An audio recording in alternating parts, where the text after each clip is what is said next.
This video sponsor by பைமோட். இந்த ஆப்பில் நீங்கள் பர்ச்சேஸ் பண்ணக்கூடிய எல்லா ப்ராடக்ட்டும் உங்களுக்கு ரொம்ப மலிவான விலையிலே கிடைக்குது.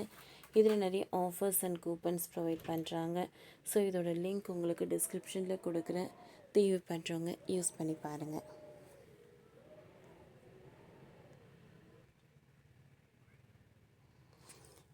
ஹலோ விஜய், 2 லட்சம் ரூபாய் கொடுங்க. மன்சூர் அலிகான் வைத்த கோரிக்கையை பாருங்கள். தமிழக வெற்றிக் கழக கட்சியை தொடங்கியிருக்கும் விஜய் அடுத்த வருடம் நடக்கவிருக்கும் தமிழ்நாடு சட்டப்பேரவை தேர்தலில் களமிறங்க இருக்கிறார். சினிமாவில் ஏற்படுத்திய தாக்கம் போல் கண்டிப்பாக அரசியலிலும் தனது தடத்தை அழுத்தமாக பதிவு செய்துவிட வேண்டும் என்பதில் முழு மூச்சாக இருக்கிறார். தமிழ்நாட்டை ஆளும் கட்சியான திமுகவை கடுமையாக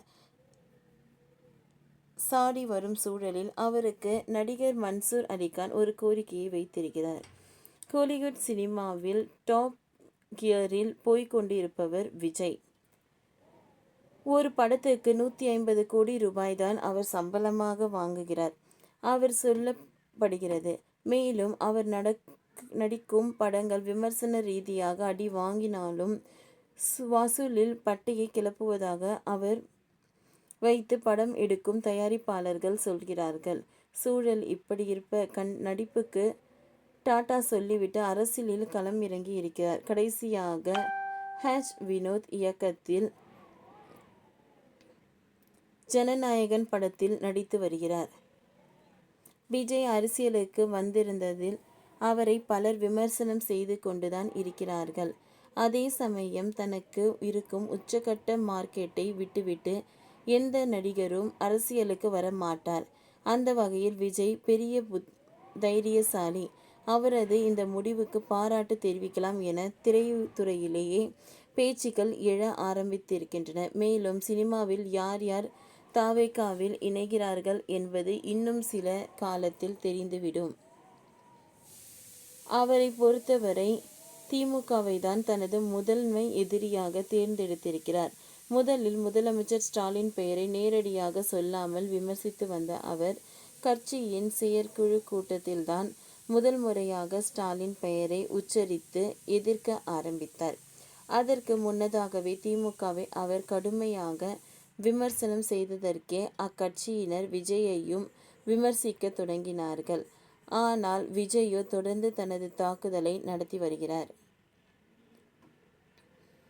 நேற்று கூட டெல்லியில் நிதி ஆயோக் கூட்டத்தில் கலந்து கொள்ள சென்ற தமிழ்நாடு முதலமைச்சர் ஸ்டாலின் பிரதமர், நிதித்துறை அமைச்சர் உள்ளிட்டோருடன் புகைப்படம் எடுத்து கொடுக்கையில் முன் வரிசையில் நின்றார். அந்த புகைப்படத்தை பார்த்த விஜயோ என தனது எக்ஸ் பக்கத்தில் குடும்ப சுயநலத்திற்காக தமிழக மானத்தை அடகு வைத்து ஒன்றைய பாஜக அரசிடம் தாழ் பணிந்து தலைவணங்கி அடைக்கலம் புகுந்த திமுக தலைமை பூனைக்குட்டி வெளியே வந்து விட்டது.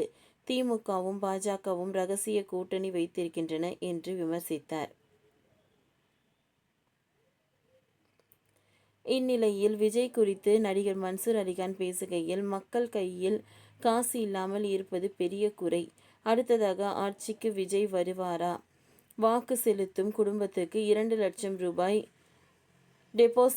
ஃபிக்ஸட் டெபாசிட்டில் அவர் போட வேண்டும். அதை வைத்து மக்கள் வியாபாரம் செய்து கொள்ளலாம். அதற்கு வரி இல்லை என தேர்தல் அறிக்கையை தாவேகா தரப்பில் விஜய் ரிலீஸ் செய்ய வேண்டும் என்றார். ஓகே ஃப்ரெண்ட்ஸ், இந்த வீடியோ உங்களுக்கு பிடிச்சிருந்தா லைக் பண்ணுங்கள், ஷேர் பண்ணுங்கள், சப்ஸ்கிரைப் பண்ணுங்கள். தேங்க்யூ.